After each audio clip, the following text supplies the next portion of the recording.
So today, it is my greatest pleasure and honor and privilege and thrill to introduce to you Shelly Brinkman, who is one of the most generous and thoughtful and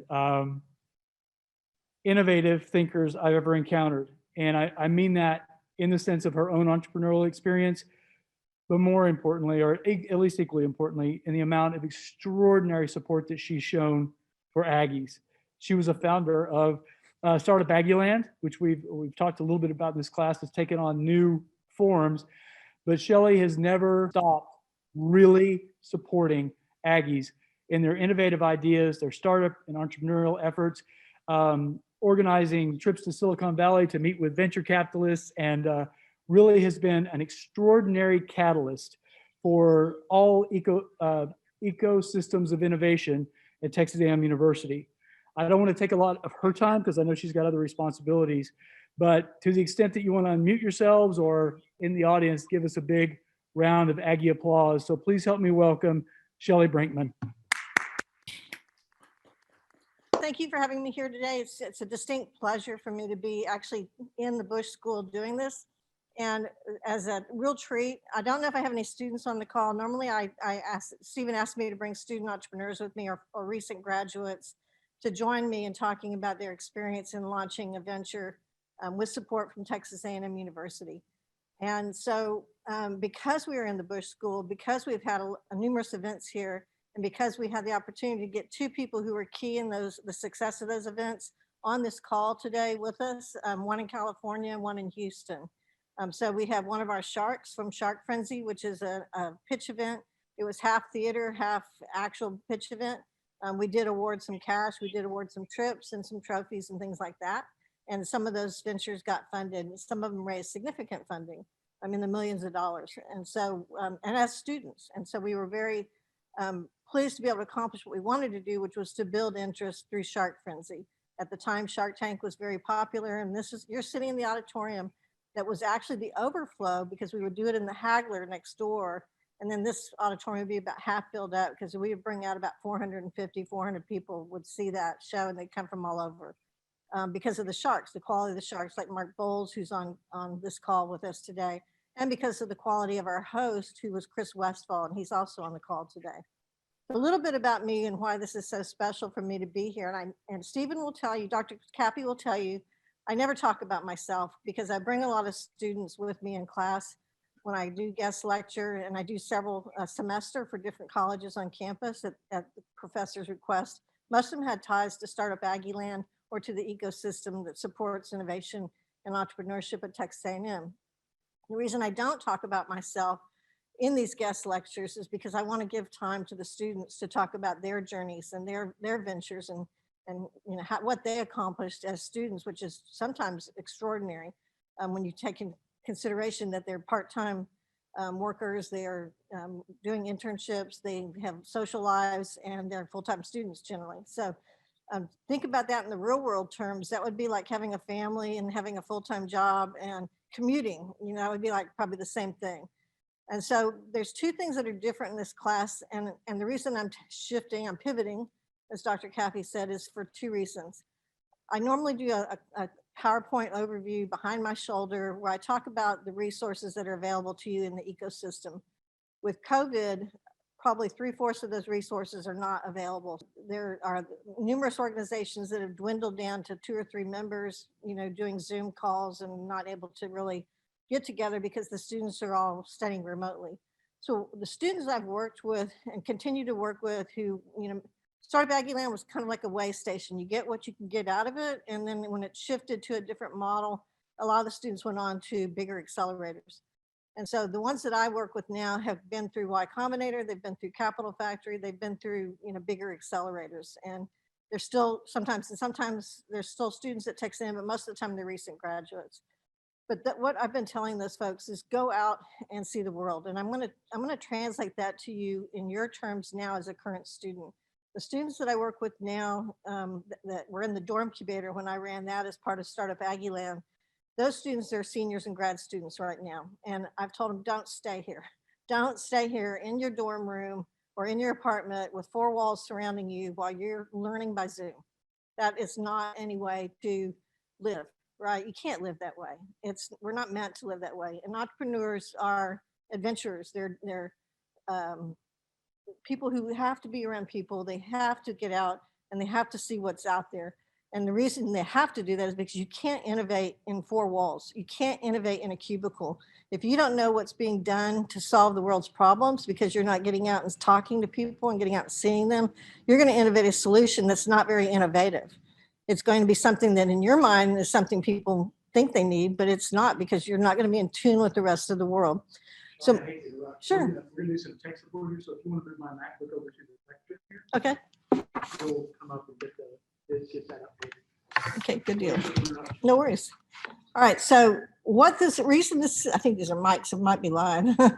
One reason this venue for me, besides being the former home to Shark Frenzy, why it's so special for me is I was here for the groundbreaking, and I actually lived in Berlin when the Berlin Wall went up.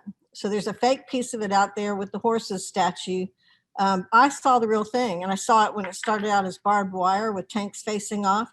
And I saw it as it was being built, and I saw it when people were getting shot and being dragged off the wall with dogs. And I saw it when people were trying to escape any way they could. On Sundays after church, families would get together that were separated through the wall, and they would hand flowers or food or try to, celebrate birthdays and anniversaries, because whole families were split apart by this wall.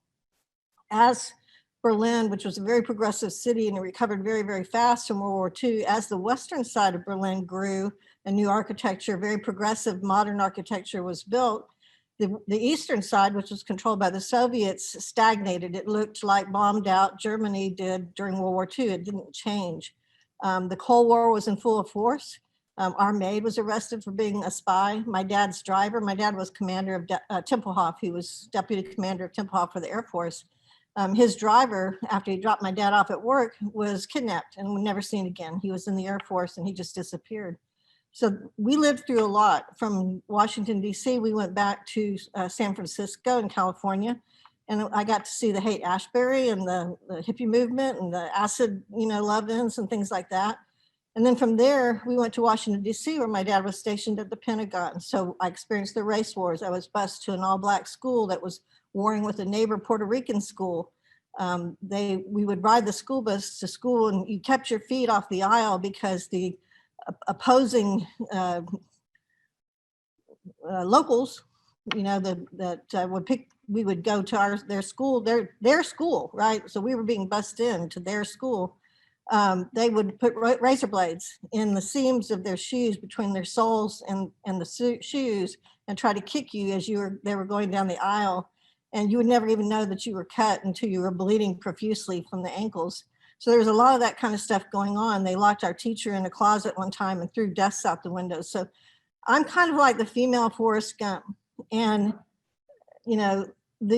having lived through history that was so dramatic and very cyclical, it was something we're going through now, something you're going through now. I think probably the best use of my time is to explain how what you're experiencing right now, while unprecedented, which I really hate that word, I know you guys do too, while not seen before, it has been seen before. There was the plague, there was the measles, the mumps, everything that has gone around 100 years ago, people lived through it, right?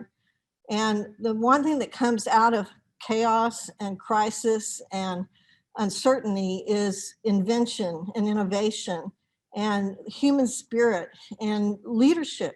All of those things can be developed and need to be developed. And you are the ones, it's your generation that has to come forward and do that. This is your opportunity to grab a group of friends, go rent a camper van, and go off and see the landmarks in the US. Find a Wi-Fi signal, do your Zoom classes there, or sit out a year. I'm sorry, A&M, but you have got to maximize this time. And whether it's launching a startup, which Caffey Banks, the new president in waiting, has had a really unique program that she's been trying to push through for a long time, which was a year off, stay enrolled in the school, but work on your startup. Be able to live in the dorms or live in your apartment, continue to get your benefits as a student, but work on launching a startup while you can. Well, there's no family, there's no rent, there's, if you're living on campus, you have a dorm room. But there's arrangements made to help you. And it's done in other schools. It's done on the coast. And it's been very, very successful at jumpstarting innovation in those communities. So while we're talking about innovation, while we're talking about the coast, I'm going to break now from my personal experiences. But I want to leave, before we go to Mark Bowles and I introduce him, I want to leave you with this thought. You are the sum of the people around you, right? You're the sum of the 6 people closest to you. That's a known proven, cliche. You're also the sum of your experiences, and you're not going to be able to be an entrepreneur. You're not going to be able to be an entrepreneur and innovator if all you're doing is seeing the same 4 walls and mama at the kitchen, or whoever in your household, your roommates, your dog. You've got to get out and see what's happening in the world, see what the problems are, experience the problems before you're going to know what the solutions are. Okay. So you are the sum of the people around you. Pick the people around you wisely, but also choose your experiences. You've got one life and you've got one opportunity to learn from what's going on around you in the world and to figure out how to make the world a better place. So now I'd like to introduce you to someone who's actually been doing that, Mark Bowles. He's one of my 2 special guests today. I've got Chris Westfall, who also MC for our Shark Frenzies and our first original elevator pitch competition with Silicon Valley Bank back in 2013. So a long relationship with Mark and a long relationship with Chris. We're going to go with Mark first. He's got more than 45 patents, I think, probably now, more than 45 with Hydura. Well, I've got 45 or 50 issued. I got another 45 or so pending, and they're all over the board. Some for Hydro, but some elsewhere. Quick word about Mark, so you understand who he is. And Mark's going to correct me because I can't remember all this stuff when I introduce people. But I think he holds the record for bungee jumping out of a hot air balloon. I was the 3rd person in humanity to ever jump out of a hot air balloon. Yeah, so the first person in humanity to jump out of a hot air balloon is an Aggie. All right, I'm gonna leave it at that. You want to go with that, Mark? Sure. I'll be known for that. Shelly, let's do a check because we didn't talk about this. How long do you want me to talk and just cover my experience of being an entrepreneur briefly? Yeah, let's do about 15, 20 minutes. I think that'll work. Okay. Students, if you're on the call, I'm doing 3 more Zoom classes and in-person classes this semester for different colleges. So if you won't mind, I will buy you lunch to shift you to one of those other classes, unless we run out of time and we can bring you in during Q&A. But I think having Mark here and having Chris here is very special for these students because they were in Bush with me for Shark Frenzy and other things. So Mark, go ahead. You've had a recent $150 million funding, I think, just recently. Yeah, so let me start at the beginning. First, I'm an Aggie, graduated in '87 industrial distribution, later got an MBA from Pepperdine, and I sit on the business school board there at Pepperdine. And I left '87, went to Silicon Valley, and went to work for big companies in distribution, then moved to Motorola, semiconductor, and I was calling on a lot of startups. And I started to see, and big companies, and I started to see how much fun the startup guys were having. Their words per minute were twice what the big companies were. They were their hair on fire, passionate about what they were doing, and their heartbeat was a lot faster, and they're having more fun. And then you walk into a big company, and nobody cares quite as much. They're just getting a paycheck. And so after seeing that pattern and walking into all these companies in Silicon Valley, they all needed Motorola stuff. And so they wanted to partner with me. And so I sort of got this PhD, I'll call it, and not a real PhD, but maybe even better than a real one, in Silicon Valley startups, because my Motorola card allowed me to walk in and immediately they'd say, oh, come back here. And they'd tell you their whole business plan, and they would tell you all about their design, what they were trying to build and why it was better, because they needed what you were selling, right? So it was a really interesting experience that not even the CEO of Motorola got, or anybody else at the factory, because they weren't the bee that was flying around, looking at all the pollen in every flower. And so once I got taste of that, I'm like, I gotta go start my own. And I started my first startup, and I've done, I think, 8 since that got venture funding. I've raised I don't know, 300 and some odd $1 million through 20 some odd different rounds. And I've been doing startups since 96.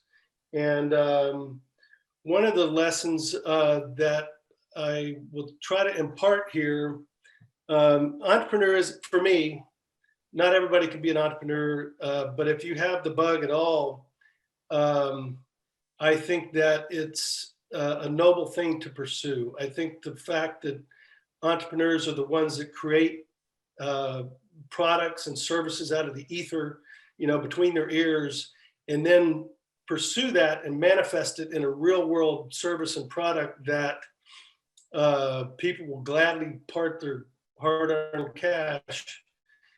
I think it's one of the most noble things you can do. Of course, doctors and nurses and soldiers and so forth are noble things, and we need those. And thank God there's people that want to do that. But I think one of the biggest levers in life, if you want to grab it and do it, and it's not all, rock star and glitter. It's a lot of hard work and a lot of failure. You're probably like, most people fail. I've failed more than I've succeeded.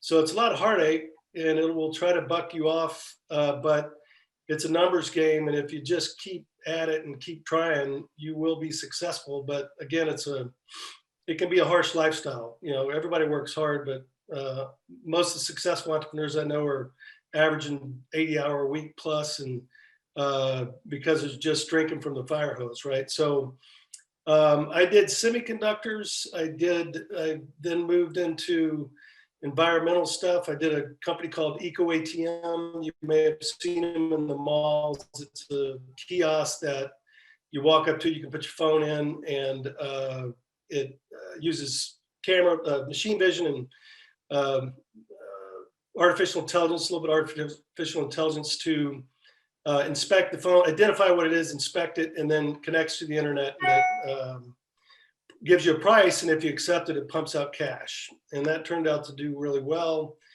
And we sold that. And then I moved into healthcare and biotech, and I've got a couple of active companies there that I helped start. One of them just closed 167 million, and one of them just closed 105 or 110. And one of them's going public in 3 months. And these are companies that we just started 3-4 years ago. So anyway, the point of that is to tell you about my background, but also to make this point, which is being an entrepreneur. The mistake I made in the beginning is identified as a semiconductor person. I wasn't really identifying as an entrepreneur, even though I'd started 2 or 3 companies. I thought I was a semiconductor microprocessor person. What I realized finally is what I was really good at. I could learn any technology. You guys can learn any technology. That's the easy part. What's hard to get good at is building a company from scratch, pushing back from the coffee table where you had the idea and going changing minds and matter in the real world, and building teams and executing on your plan and all that kind of stuff. And what I realized about 10 years into it is that's what I was good at. I can learn any technology, and that really set me free. And so I think the point is, if you're an engineer watching this, or you're a business person watching this, or whatever your background is, or whatever idea you have, identify as quickly as you can with being an entrepreneur, and not fall in love with one vertical, one technology, one idea. You have to love your idea to pursue it, but don't let it define who you are. It's if you want to be an entrepreneur, that's the weapon you wield, not your knowledge of a technology. So anyway, I'm an investor. I started investing. Once you know the startup game, you feel like you have even if you don't, you feel like you're smarter than everybody else about what to invest in. And I spend all my time now helping startups one way or another, talking to MBAs, helping people start business plans. I go into prisons and help prisoners form business plans, so when they get out, they can start businesses. I help them when they get out start businesses. I work in incubators here and in Europe, and so I love the whole game of starting businesses from scratch. Again, I think it's one of the most noble things you can do is make the world a better place through your effort, your own ideas, and then making them come into fruition. And so if you're thinking about doing it, and when I say entrepreneur, by the way, I also mean intrapreneurs. They are just as important. You can do this same entrepreneur activity within the framework of a big company and still, create all the good products and services that can make the world a better place. So anyway, I'll pause there. I think I've gone on for about 10 minutes now. Shelly, did I kind of cover what you wanted me to cover? Is there anything else I can touch on? Yeah, a couple things. One, you're an award-winning TV actor, producer, right? Yes. Yeah, I did a Shark Tank like TV show called VCs in a Van, and we were mobile and went to people's garages or their kitchen table and filmed them and then decided whether we would fund them or not. And it was a lot of fun. And we might still do another season. We'll see. Oh, did you decide to do Rapify? Did y'all decide to invest in Rapify? I did. Awesome. They're doing okay, but I'm diluted so much. I'm not sure it was a good idea. I'll make money, but not much. Students, I'll just make a quick note. Rapify went through the business incubator here that was at that time called Seed Sumo, and it's rebranded as Live Well. It's moved back to Austin, but I've been helping with some of Mark's help and guidance stand up the facility that Seed Sumo was in, which they shared with Nutrabolt. So that facility is called Lake Walk Innovation Center. I don't work for them. I'm just doing it as a labor of love for the community, because this Aggie 100 CEO for Nutrabolt left behind this legacy asset that can be used to help jumpstart innovation. It's right located in the biotechnology corridor next to POV Coffee Shop, and everybody knows where POV is. And Mark, could you also talk about risk aversion and being a competitive surfer? And I think you skydive, if I remember right. Oh yeah, I've done all that stuff. It's funny. I loved all that adrenaline when I was young, and you couldn't get me close to jumping out of a hot air balloon now. Something happens when you get older. I became mortal probably at about 25. Up till 25, I was immortal, but now I'm mortal, so I don't do that stuff anymore. But do you see any kind of corollary between risk, Yeah, I think so. I mean, risk is I think the U.S. culture tends to embrace this kind of risk. You're not branded for the rest of your life if you fail at a startup.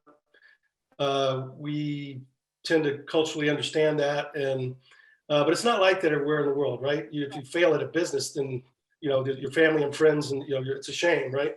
That's changing a lot, but it is accepted here.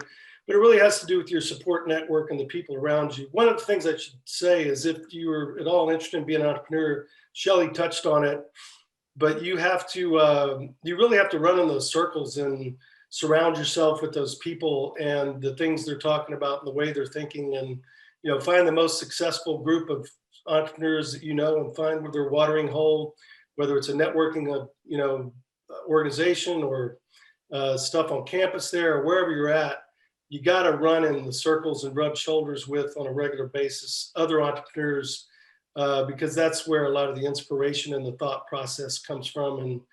And the more successful ones you can associate yourself with, the better. And mentors that have done it, right? But you're defined, and the way you think is influenced greatly by the people that are around you. So, correct. Yes, and a lot of times you might have an idea, but somebody else has either experienced with that idea, or they've had something that might tie into your idea, and the old saying, two heads are better than one. Or I would the way I would say that is, in my experience, the best ideas, the ones worth pursuing that end up being successful, often come from not just one deep domain expertise, but two, in that those cross. And so the most successful entrepreneurs are ones that have, they're really, really good engineer or scientist, and somehow their brain is also good at, they get an MBA and they're good at business. And once you can do all of that in one brain, great. If you can't do it in one brain, you're a really good engineer, or you're a really good business, find a co-founder that does the other side of it and cross those domain expertise. It's like Shazam, right? Cross those two. And that's where the most interesting stuff comes from. Or if you're like Elon Musk, you can have 3 or 4 giant domain expertise in one brain. But it really is the multiplying power of deep knowledge about a specific industry or problem or supply chain or service, where you know I can do that better, and then you have some other innovation in some other domain, and together that's how you sort of take on the world.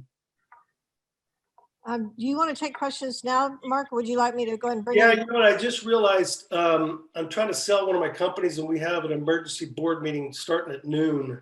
Okay. So I got 3 minutes. I apologize. I got 3 minutes. All right, let's open questions for Mark right now, if anyone has any.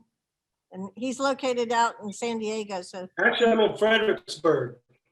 where? Oh, you got you I'm in settled. Fredericksburg right now. I bought Yeah. I bought a house here, and I'm spending about half time here in Fredericksburg, Texas. Awesome. Hey, Shelly, do you want some help on the chat questions? Because they're coming in here. Can I just jump in? Yes. Do you think anyone can be an entrepreneur? What do you think? I think so. You know, I think that some people may need I mean, if you're a deep thinking, long wavelength PhD scientist that doesn't want to be the financial storyteller, doesn't mean you aren't an entrepreneur, but you need to surround yourself with the financial storyteller, right? To go raise the money and all that. So yeah, I think anybody could be an entrepreneur. But again, it's about having a deep domain expertise, or 2 or 3, and crossing those swords with, you know, with partners. Chris, I saw one pop up. Can you help Mark out with that one? Yeah, can I? Yeah, I'll be your interviewer here, Mark. Mark, at what age were you when you created your first startup? This was probably in your invulnerability stage, under 25, I'm guessing. Yeah, so that I all in the same 18-month period. I got my MBA, I got married, I had my first baby, and I started my first startup. And I don't recommend that, by the way. There wasn't much sleep involved, but yeah, I think I would wait until you have an idea that takes a hold of you. And you might still be wrong about it, may still be a bad idea, but the idea, you're not ready to go do it until this idea that takes a hold of you so much that you can't not do it. You've got to pursue it. And if you don't have that sort of, it just possesses you, wait till it does, or find a different idea, because it's going to be a hard road, and it's going to try to buck you off 20 times, and it's probably going to be successful at doing that. But you got to stick with this thing. And so there's got to be some real love and passion for whatever you're doing, or you're not going to make it, right? So whatever age that hits, you know, that's the time you do it. Great answer. You want one more, or you got to jump for your call? I mean, I'll do one more. I'll be fashionably ready. Okay, I think Jacob might want a stock pick from you, Mark. I'm not sure. Do you know if the semiconductor supply will meet demands for the next 5 years? You know, I got to admit, I am disconnected blissfully from the semiconductor industry, so I don't have a good answer to that. I have been reading the stuff in the press like other people, but hard to say. Hard to say. These fabs are super expensive, and capital's cheap, and they're building more, but you know, it's hard to say. Don't know the answer. Mark, thank you so much. I really appreciate your time.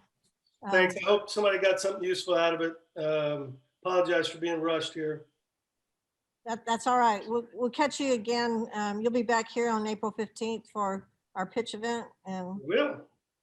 good deal. See you then. All right. Thanks, guys. Good to see you, Mark. Thanks. All right, Chris Westfall, the man with the plan. I wish I could think of some of the clever things you say, but we would not be where we are today, and I mean this sincerely, had we not found our secret weapon, which is Chris Westfall. And real true story, real quick. We were told initially when we launched Startup Aggieland, we could only use faculty to train our students. And so somebody was sent to us to teach them how to do an investor deck who'd never pitched an investor in their life. And I had raised venture capital, and that was the reason I wasn't on board. And I took a look at the deck, and I was like, this is not going to fly. I researched on the internet. I found this reformed stuntman named Chris Westfall, who was the national elevator pitch champion. Now that's a global title because it's gone global since then. But Chris, I'm not going to take any time from you. I would like you to kind of catch us up on what you've been doing and how you help entrepreneurs. Thank you for that introduction, and thank you for that opportunity. And howdy, everybody. I work with entrepreneurs to help them to tell their stories in the most compelling way possible. And so I've had the opportunity to work with Shelly and also Mark Bowles and a number of other folks through my relationship with A&M to help raise millions of dollars in capital.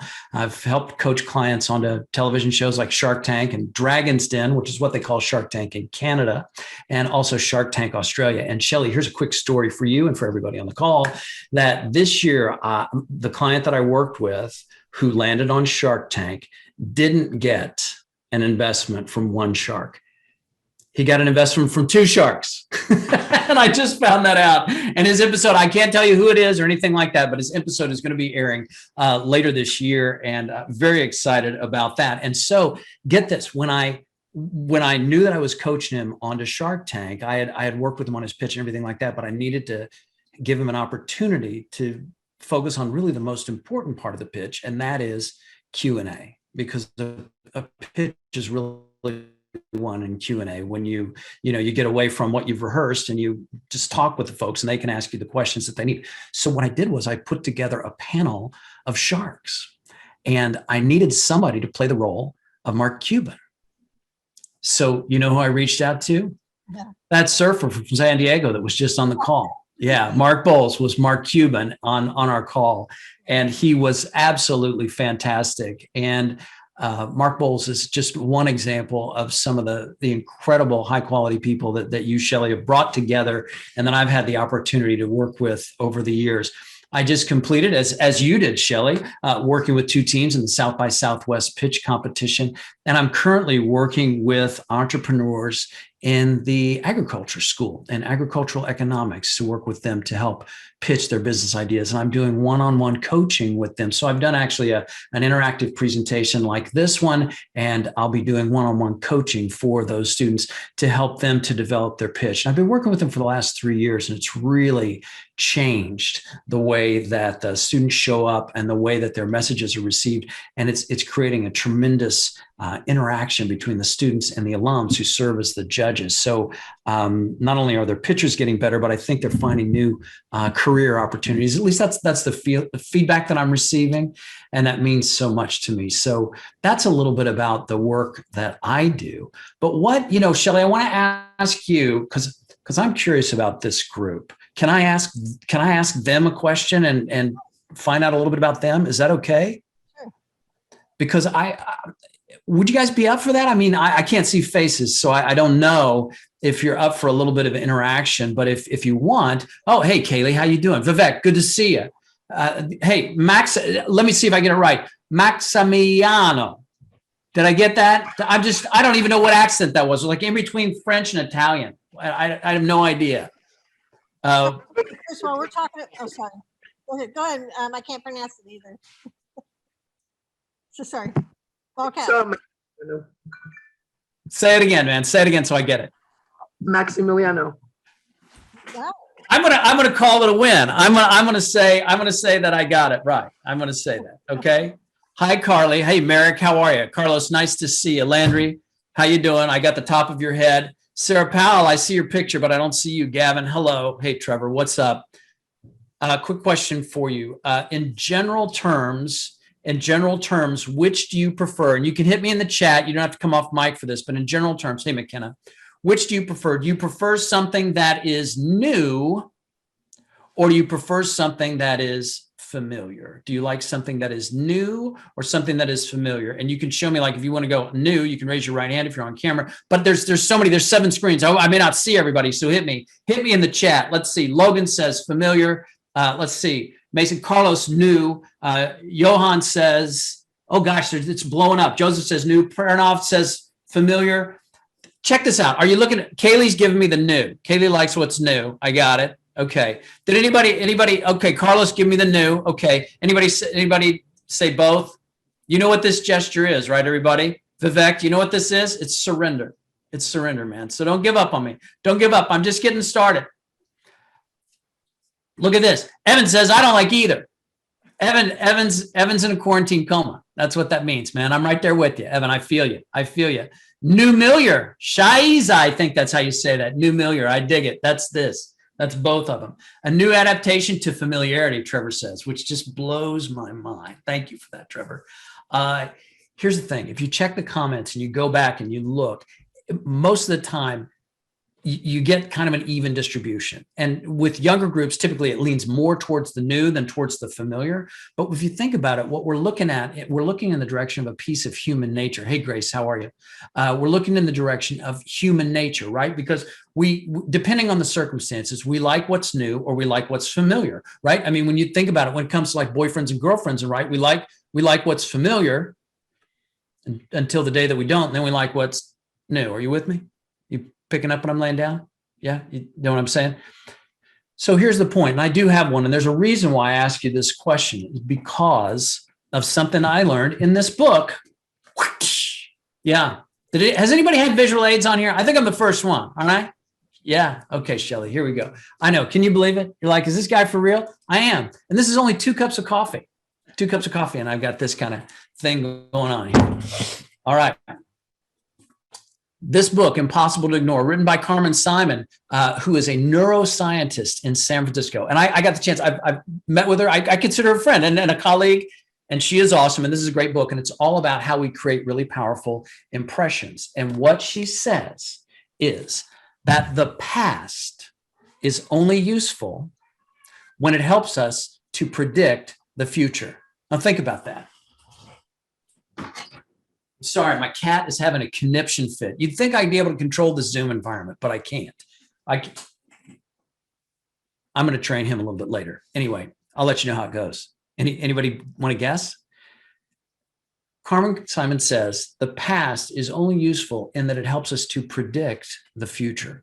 So what that means is if you have something new, a new idea, a new innovation that you want to introduce, the place where that comes from is from what is familiar. In other words, we use what is known to get to what is new. Does this make sense? So I'm seeing some nodding heads there. And Merrick, if you don't want to nod for me, that's okay. I respect that. I respect your space. But the point is, and I do have one, Shelly, is that a big part of my work helps people to understand how to use what's known to get to what's new, to have a frame of reference for delivering a pitch and a message around your idea that shares your vision in a way that cuts across generations and genders, right? Because you go, how, you know, if you're 21, how do you speak to someone who's 41 or 61? See what I'm saying? How do you cut across that? And that is something that I've found to be very valuable. And so what I do, and Shelly and I, we worked together for years. And I always say that I want to look in the direction of principles. And I'm going to blow everybody's mind. I'm sharing a screen. Has anybody done this yet today? I'm highly competitive, so I want to be the first. Has anybody shared a screen? Okay. I'm just going to say that I'm just going to call it a win. Look here on the screen and you see what you see what I'm talking about. This is a principle of effective communication. And the principle is this, that the simplest message is the strongest. And think about that for a second and ask yourself, is that true? The simplest message is the strongest, especially if we have a complex idea or a complex business model. The entrepreneur's job is to share that vision in a way that is simple so that it's not just descriptive, but it is compelling, right? Compelling means it inspires people to take action.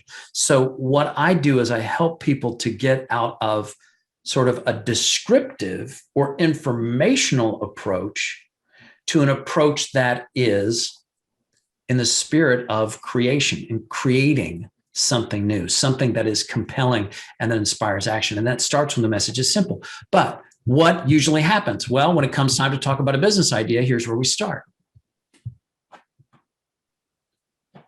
You follow me on this? And I don't know if you can see, but there's a typo right here in this. Are you getting it? You see? Do you want me to hold up my hand when I'm making a joke? When I'm like, for humor, can I just, Grace gets it. Audience is nodding yes. Are they nodding yes? Please hold up your hand. Look, Hunter just came off. He's like, oh my God, is this guy for real? Here's the thing. Over the years, I've had the opportunity to work with some amazing people at Texas A&M, and here are two of them. These two guys from materials management. They were PhD candidates in materials management, and we worked together to help them to craft a message that helped them to win not only the SEC pitch competition, the Baylor New Ventures competition, but also the Rice Business Plan competition, which is the largest and most lucrative competition of its kind in the world. And I was honored to be able to coach them on this journey. They're now called Essentium Technologies, and they've gone on to go through, and I think this is right, Shelly, I think that was a 22 or 24 million that they raised in Series A. Which was it? And 300 employees now. 320 now? 28 million and 300 employees. 300 employees. Yeah, just a fantastic success story. And go ahead. They both started as students here at A&M. There you go. What I've discovered and what helped them to succeed and what might help you to succeed is what is on this next slide right here. I want you to take a look at this. This is a quote from Mark Twain. Hey, Chris, glad to see you. Thanks for coming on. This is a quote from Mark Twain. I think points us in the direction of what every entrepreneur needs and must possess. And Mark Bowles was talking about this as well. You got to be able to see what others don't in a way that others can't to create new results. That's what I believe Mark Twain was pointing at. He was saying we can't look at things the way that we've always looked at them. And that's why when it comes to my coaching, here's what I point, and I'll shut up in just a second, Shelly, but I just want to make this one point. It's like this. When it comes to pitching your business idea, it's sort of like knowing all of the rules of boxing. If you know all of the rules of boxing and the history of the sport since 1871, that still isn't going to help you when you're about to get punched in the face. Entrepreneurship, my friends, is a contact sport. And my coaching and my focus is not only on helping people to get a grade, but helping them to get paid and to help them to understand how to get in the ring and play the game and play it more effectively. I regularly write for Forbes, and as a contributor to Forbes, I look in the direction of creativity and innovation. Those are the two things that 77% of CEOs say they need right now from their employees: creativity and innovation. And so I wonder for you, what is it that you are creating? I'm talking creativity, not in terms of arts and crafts, but what is it that you are creating? You know, the only creative art that requires a license, you know what it is, right? It's architecture. Yeah. You think about that, right? You ballet dancer, you don't need a license for that, right? But what is it that is the manifestation of your creativity and your vision? And look at that piece there from the Harvard Business Review. You see the title, 2/3 of managers are uncomfortable communicating with employees for any reason. If you have an idea worth sharing, an idea that represents your vision, you got to look in the direction of physics and engineering. Physics, of course, is, and this may sound strange, like in a pitch, you look at physics and engineering. That's right. You are smelling what I'm stepping in. Physics is the way things work. Engineering is the way we make things work for you. And that's what my pitch coaching centers on. So I don't know what you take away from that information, but that is my story and I'm sticking to it. And I hope that that is useful. I don't know what you heard, but if you have questions or if there's anything else that I can add, or Shelly, if you'd like me to try to be more impressive, I don't know if I can do that, but I'll try my best. I'm going to add two quick things to what you just shared. And thank you for the free coaching lesson that these folks don't realize how valuable your time is. So if anybody's interested in in architecture per se or not, and you just want to see how Chris fields something on his feet, you can Google a YouTube link where Dean Jorge Venegas at College of Architecture asked Chris, first time we've actually had Chris up here for any kind of event, on stage down at Rudder Auditorium to explain basically why faculty should care about entrepreneurship. And so I don't want to steal the moment, but that was totally unrehearsed, and it was amazing. It gives me chill bumps just talking about it. Yeah, it gave me chill bumps when he was asking me in front of 500 people to just, hey, on the fly, break this apart for me, would you? And I'm like, and the president of the university sitting there. yeah. I'm like, sure, let me throw it right here. I'll catch it. So that's really cool if you guys want to Google that. The other thing I just want to point out is we've got Vivek online, and Vivek just got accepted to the I-Corps, and he was introduced to me through Mark Bowles. And so I just wanted to give him the first chance to ask a question of you, Chris, because he came to this class and he's not in the class. Yeah, I do have a question. What was the video? What do I have to look for? It got cut off. I don't remember what to look up. Let me find it. I'll find it for you, and I'm going to drop it in the chat. All right. Can you do that Okay, for us? if I can, I think I can find it. Yeah, yeah. That's awesome. Thank you so much for that talk, Chris. I'm all about building my pitch, so you just helped me out a ton. Took a bunch of advice from you. I'm a senior industrial engineering major. I don't even know why I deserve to talk on this stage in front of 160 people, but I'm asked to, so I guess I will. I'm currently working up a pitch that works on vaccine distribution. I'm an industrial engineering major, so I like to say that I've come up with an in-house process that I've learned and engineered as to how my idea could possibly work. But the point is, whether it works or not, is I'm getting started. And if I fail, I'm going to keep learning, and people are going to show me what I did wrong. And it's going to be an iterative process. I'm going to be joining Bank of America in July as a quantitative risk analyst. So if you want to ask me about risk and being risk averse, I can tell you all about it. But I don't want to be risk averse. I want to give it my best shot and represent my university, because I'm going to be graduating in May. So what else is there left to do but work for a big company, I guess, at this point. Kind of depressing. I'm super excited about my job, but I like entrepreneurship a little bit more. Hopefully that was a good intro. I don't know how intros work. I'm just a student. I'm trying my best here. Is there anything I can do to help you, or any questions that I might be able to answer for you, Matt? Well, I'd love to give you my 2-minute pitch. I'm all ears. All right. Well, putting myself out there in front of 160 students. So here we go. Here goes nothing. Here's my shot in the dark. Hey, students, and Mr. Chris. My name is Vivek Tengudu. All right, no stuttering. I got to get this down. My name is Vivek Tengudu, and I'm a senior industrial engineering major at Texas A&M, joining Bank of America in July as a quantitative risk analyst. The mission of my business is to promote equitable access to vaccines and, quote unquote, be the Airbnb for booking vaccinations. So I want to make it easier for you to get a vaccine. Through the strategic partnerships of vaccine providers, manufacturers, and underutilized boutique hotel accommodations, medical staff can more easily reach the public wanting to get their COVID-19 vaccines.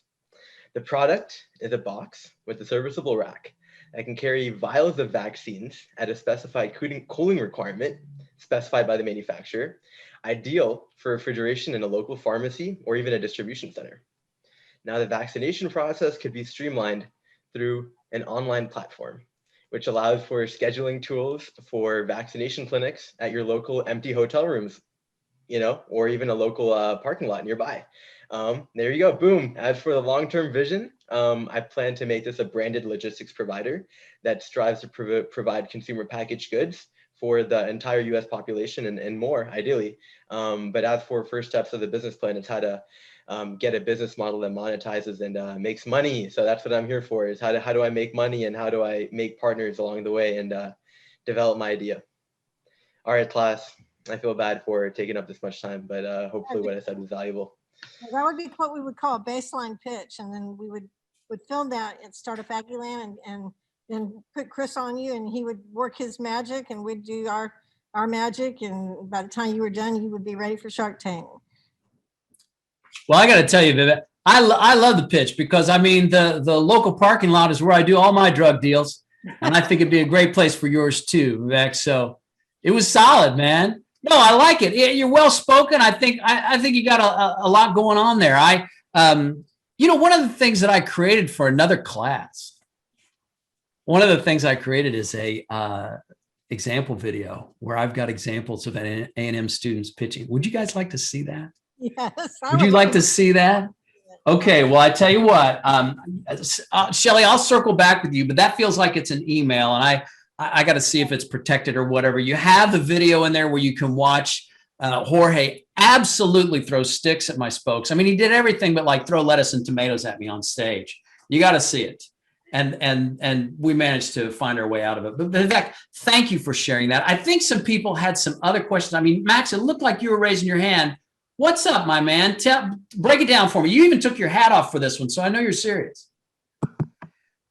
Yeah, so currently my biggest issue is time management, since between like handling time between friends, family, schoolwork, and also like a side hustle business that I'm doing currently. Any recommendations towards that end? Yeah, I do have some recommendations, but in order to deliver them, I'm gonna, Shelly, if it's okay with you, I'm gonna have to use a green screen. Yeah, Will that be okay? Can I just a real quick green screen? Here it is.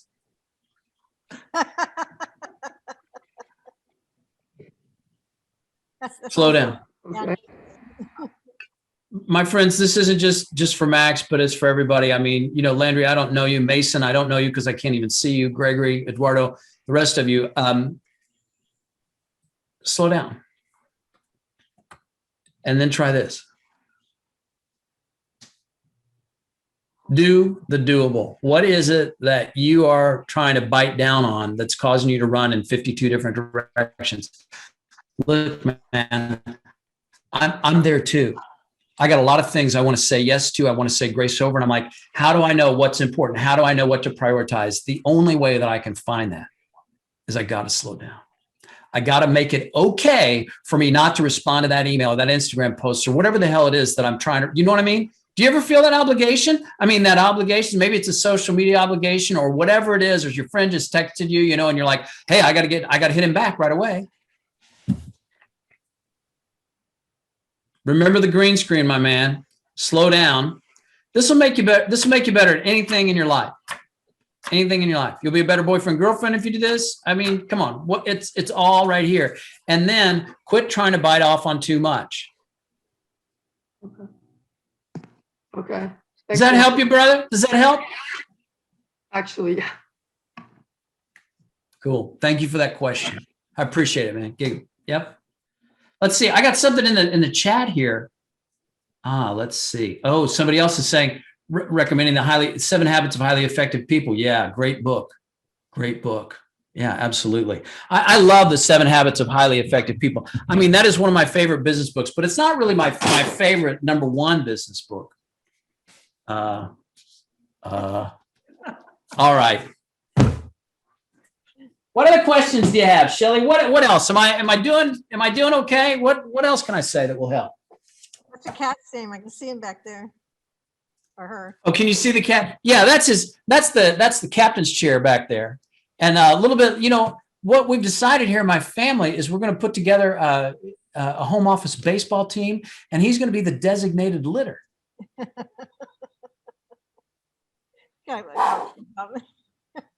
Yeah, that's my A game. Can you believe it? You forgot to raise your hand. All right. Any more questions for Chris? There's another one. You got a second one from your friend. I got a set. Max, you got a follow up? Okay, Max, follow up. And then I'm going to the one that's in the chat, which is my favorite pitch. I can't wait to tell you that one. Okay, so for a friend of mine, he reached out to me and he asked if I could present his company to a commissioner of a precinct. Now, I've never done this before, but he said that I knew the business well. He said that he would like connect more with a fellow Aggie, current student. Any recommendations or like things I should touch up on? So let me see if I understand the question. A friend of yours has asked you to help him to pitch to a commissioner. You've never done anything like this before. Yes, basically. So I'm very nervous, but excited for the opportunity. First thing that shows up is who's maybe find a coach or someone that might be able to give you some insights that you don't have yourself, because this isn't something you can Google. Yeah, that's what I was thinking. Like spend a good amount of time working on like just the details down. Yeah. Okay. So let me see. Let me turn to my coach for just a second and ask my coach a question. Come here, you. What? You should find a mentor or someone that can help you to answer some of the questions that you have. Because I mean, can everybody on the call feel that like he's got more questions than what I could hit in the time that we have left? So I would say find somebody. And in the meantime, you might want to check out my YouTube channel, youtube.com/Westfall Online. That's where that video that Shelly referenced came from. I have a number of videos on there about things like how to be confident in presentations, how to stop saying and how to access executive presence. So a number of things that might help you as you look in the direction of delivering this pitch, this presentation. So for those of you in the chat that wanted to see the cat, your wish has been granted. I'm here to help. My business is about service. Shelly, somebody wants to know, do you have a favorite pitch of all the ones that you've coached? And you know what? I'm gonna give an answer you're probably not gonna like, but I love them all. I really do, and I'll tell you why. Because I think that great ideas deserve to be heard, and my business is based on helping people to tell their stories, and so that takes a number of different shapes and sizes. But the creativity, the thing that I am creating, is pointing people towards their own expertise, because the victories that I enjoy, I mean, I lay claim to them and things like that, but I'm really the catalyst. I mean, you understand what catalysts are, right? Like an enzyme that creates a change, but the catalyst is not impacted by the change. In other words, the change happens for the people that I work with, if that makes sense. But truth be told, even as a catalyst, I am changed by everyone that I work with. And the opportunity to work with A&M students is one that I will sign up for every possible chance that I get. I've worked with folks in the vet school. I've worked with folks in the agriculture school, at the May School of Business, in the engineering school. And I am thrilled to be able to always do what it is that I feel like I'm called to do. And that is to help people to bring their stories to life. And if that resonates with you, then my wish for you is that you tell your story in a way that is not just descriptive and reports on the news and the facts, but in a way that is compelling. And if you ever wanted to know more about how to do that, well, let me know how I can help. But that's kind of what I've got for the answers here. Are there any other questions or anything like that we should touch on, Shelly? Yeah, there's one thing you just said that was basically the theme for this entire class about being the catalyst, but don't be impacted by the catalyst, or some variation on that. Can you repeat that? I want to make sure they got that. Well, think of what you know from science, from what an enzyme is, right? An enzyme is something that enters into an interaction with two forces and creates some sort of change. Does that make sense? That's simply how I'm defining a catalyst. I mean, Carly, I can see you. Can you give me a nod if that's making sense to you? Is that resonating with you a little bit? Okay, cool. I dig your mask. So what that means is if you are looking to create a change, and by the way, who's not looking to make a change right now? I mean, isn't this a time that is driving us towards change, not towards change that's unsafe, but change that points us towards better days ahead? What that means is that you have to look in this direction.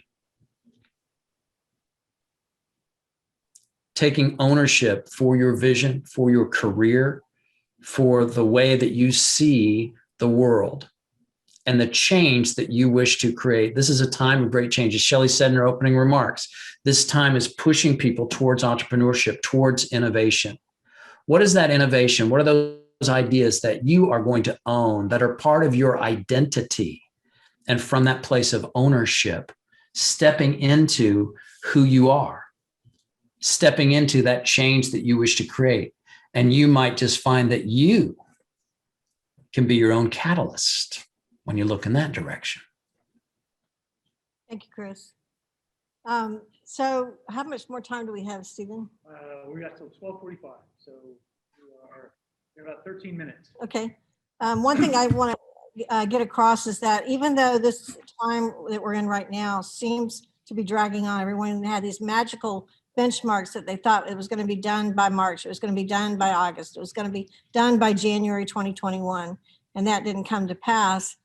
What will come to pass is inevitable. No one who lived behind the wall on the east side of Berlin thought the wall was ever going to come down, but in '89 it did.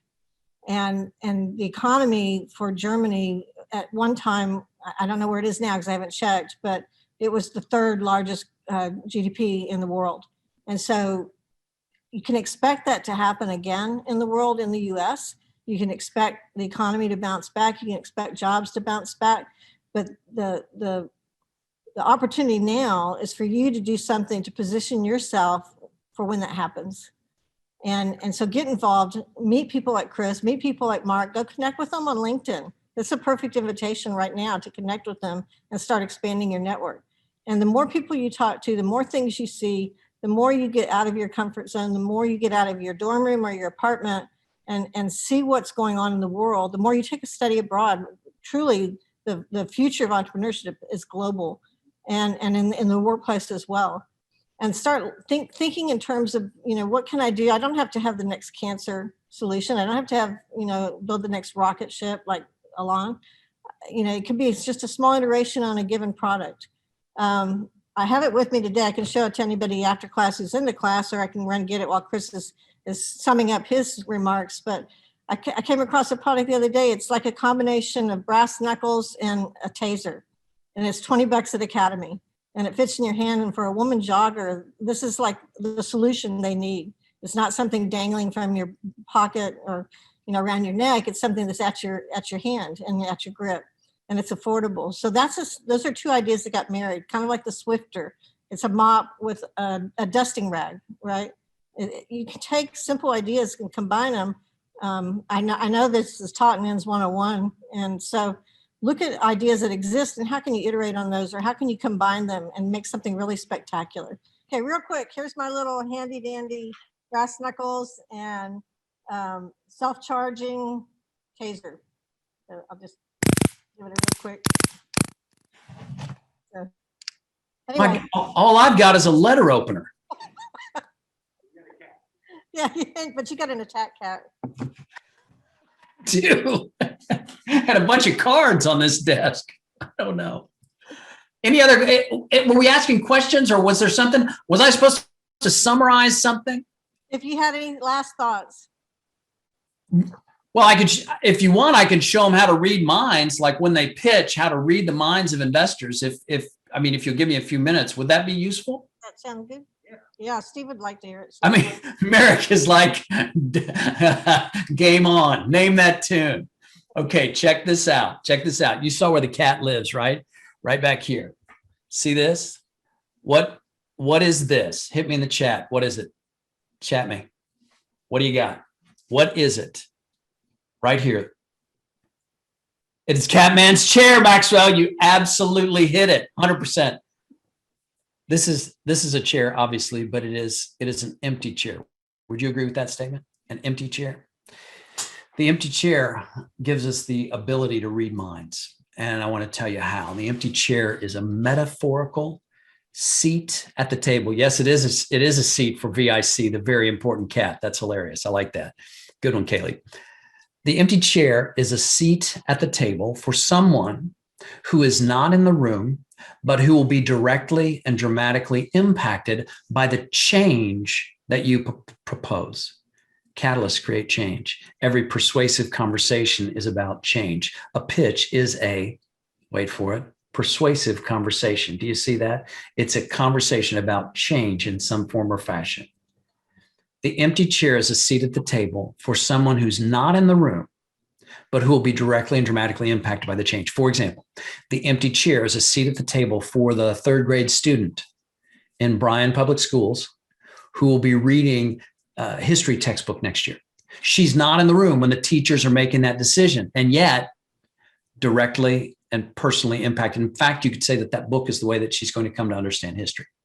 You see it? The empty chair is a seat at the table for the patient who's going to go through the MRI machine at Baylor Scott and White next year. Not in the room when the doctors and hospital administrators are making a 7-figure investment decision, and yet directly and personally impacted. The empty chair is a seat at the table for that top tier A&M graduate who's going to be returning to work in a safer environment, who's going to be going through that lobby and experiencing a space that perhaps you design as the architect. Now, that worker is not in the room when those decisions and plans are being laid. Do you see what I'm saying? The empty chair points us towards an aspect of human nature that we all know and understand, an aspect of human nature that if you access it can allow you to read mind, not by, I don't know, psychology or hypnosis or anything like that, but just understanding. And understand this. All of us right now, every one of us, even Sean Kerrigan, even Danielle, even Cameron, even Eduardo, we're all thinking about the exact same thing. We are all thinking about ourselves. You follow me? I mean, think about it. That's not to say that you are selfish or I am selfish. That's just the way that we are wired. It's part of our survival instinct. We act in our own self-interests. But here's the thing.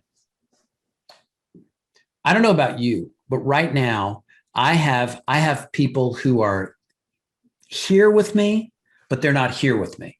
You know, some of those people are my family, and I'm from home right now, working from home, of course.